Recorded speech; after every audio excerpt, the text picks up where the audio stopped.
Hi guys, today I'm just going to do a quick review on a mask I've just got today, which I'm very happy that I've just got because it's a mask I've wanted for quite a few years, and luckily one popped up and I was able to buy it. The mask I will be reviewing is the Russian-Soviet prototype MB-1-80b prototype. Many of you that do collect will recognise this mask looking very similar to the Russian PMK-1 and 2 respirators. However, this is, as I said, the prototype, or believed to be the prototype for the PMG-2 before the designation of the PMG-2 was issued. As you can see with the mask, I also got a very unusual rare, I believe they are also an experimental filter. I'm not too sure, but I've believed and I've read it that apparently they are experimental filters. It also has two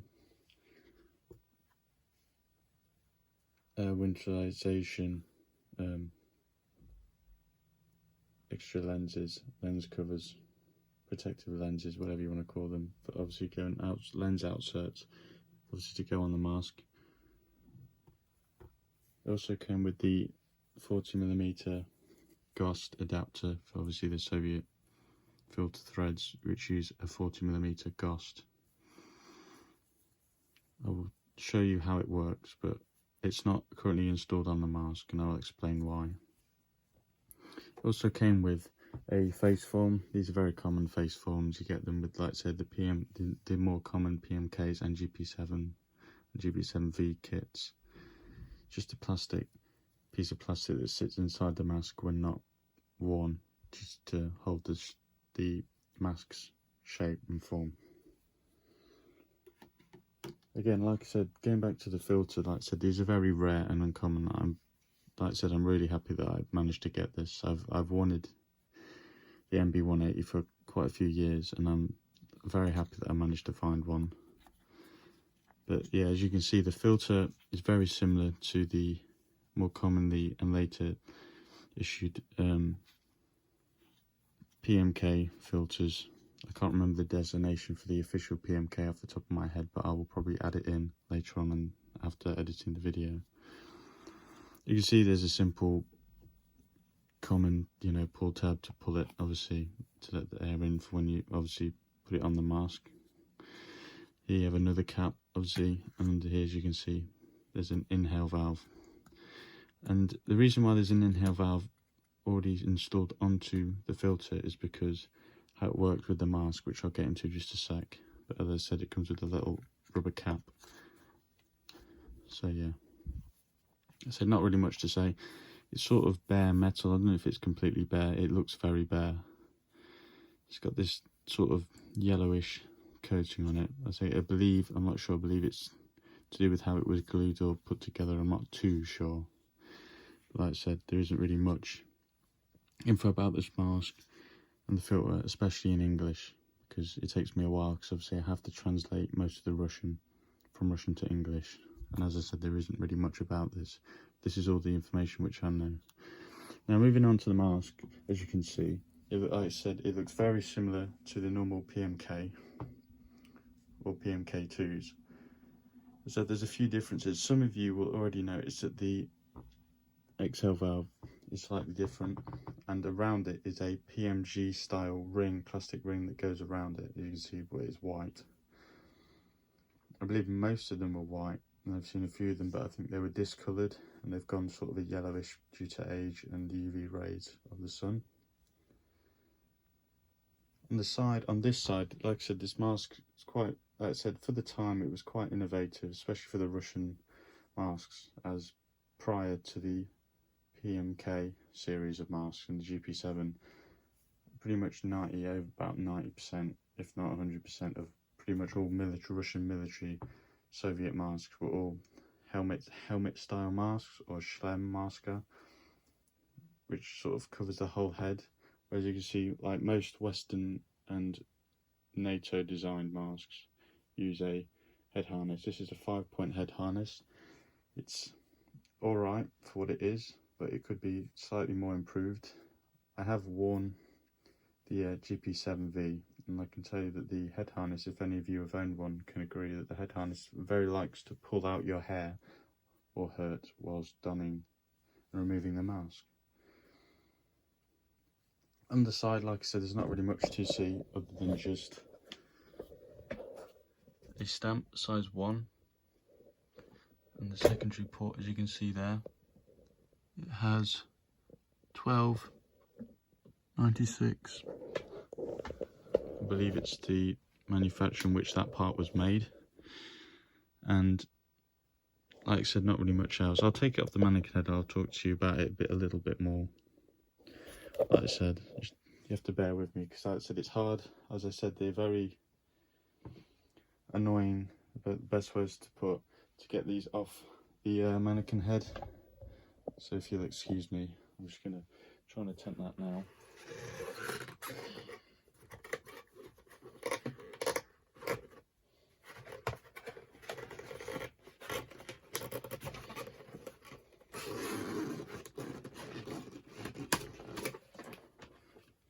Like I said, finally I've got the mask off the mannequin head. You can see it a bit better now. As you can see, look, like I said, if you look at the mask, it, like I said, doesn't really look much else other than a PMK2 at a first glimpse. But as you said, the XL valve is completely different and has a PMG style plastic ring to hold in the dual XL valves. As you see, there's one valve here, and in here there's another one probably about there. Of course, as I said, the secondary port, because what's good about this mask and the PMG2 and the 3, so you can have the mask you can have the filter on the right side, the left side of the mask, or right side of the mask. This is so left-handed and right-handed shooters can wear the mask without having to have a newly ordered mask specifically designed for whichever way you shoot your rifle. You see, also on the mask, which is very interesting, is a drinking tube system. Whilst not in use, it's in this plastic, like rubber housing here. Simply pull it out. See, it comes out, like I said, it's just a rubber housing.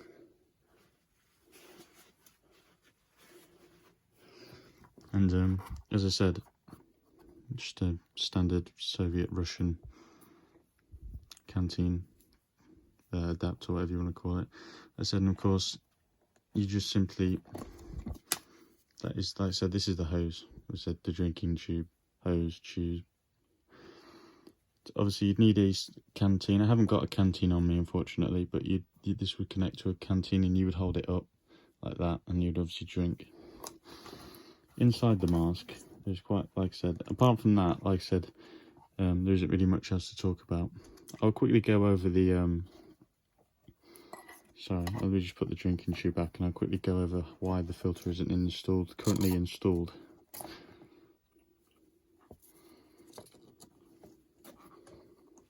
So just bear with me for a sec, it's a bit of a pain.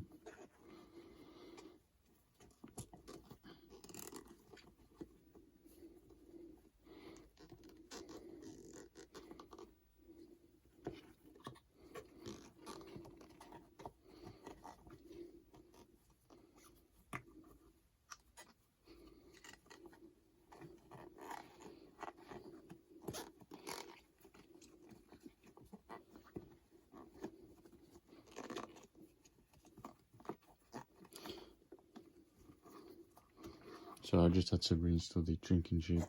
Like I said, yeah. As you can see, there's a blank hole right here, and if you can see, it looks straight into the mask.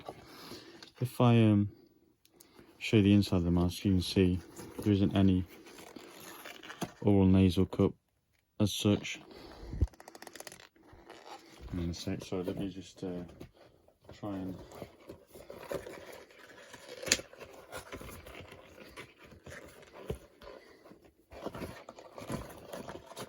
Please bear with this, like I said, this head harness is quite annoying to invert. Right, this is probably the best way, this is the best I can show you the mask inside. Like I said, it's quite hard to show because there's a peripheral face here you can see around it. It sits and makes a better tight fit with your face. As I said, inside there isn't really anything, no oral nasal cup, no real T-soap system at all really. Usually these would be, if they were issued, they'd be designated with an anti-fogging insert that simply fit in here and around this. If you can see it, there's like this spring there. I can't really see it, but it fit behind that. At the bottom you got your XL speech diaphragm. And there is your drinking tube. I don't know if you can see that. The drinking tube, as you can see.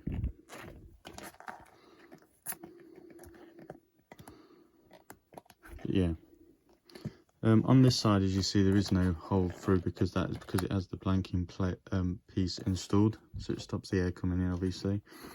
But here, as you can see, there's nothing in the side of the mask. Down there, by the way, you can see your XL valve, but that's the secondary one, and the first one is out there.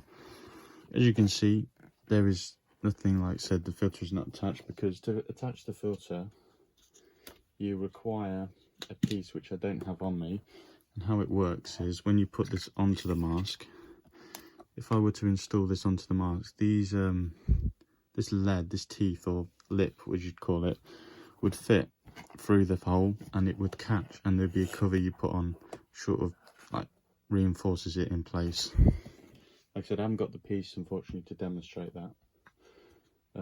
But that is why it comes with this as well, this adapter, so you can use it for 40mm common Russian filters and so forth. So it would simply fit in there, and again the same teeth like on that, the filter would sit inside. So inside you would see,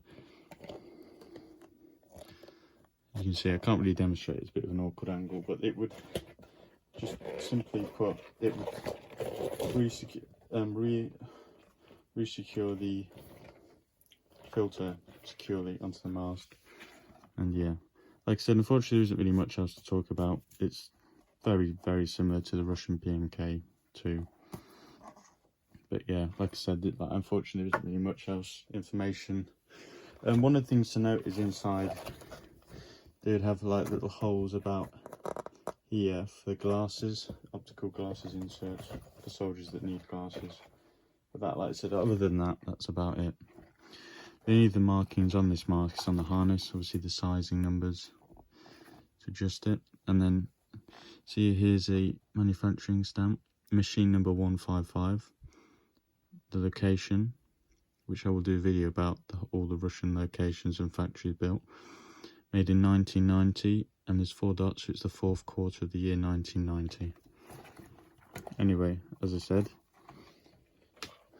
that is yeah, so as I said, that's it for this video. Like I said, if you enjoyed the video, like I said, I would appreciate it if you left me a comment. If you have any more information about the mask, please, as I said, let me know, because I would really appreciate it, because there really isn't much else information about this mask online these days. So yeah.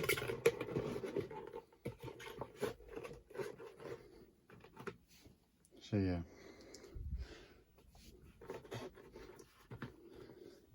Anyway, I hope you enjoyed that quick video.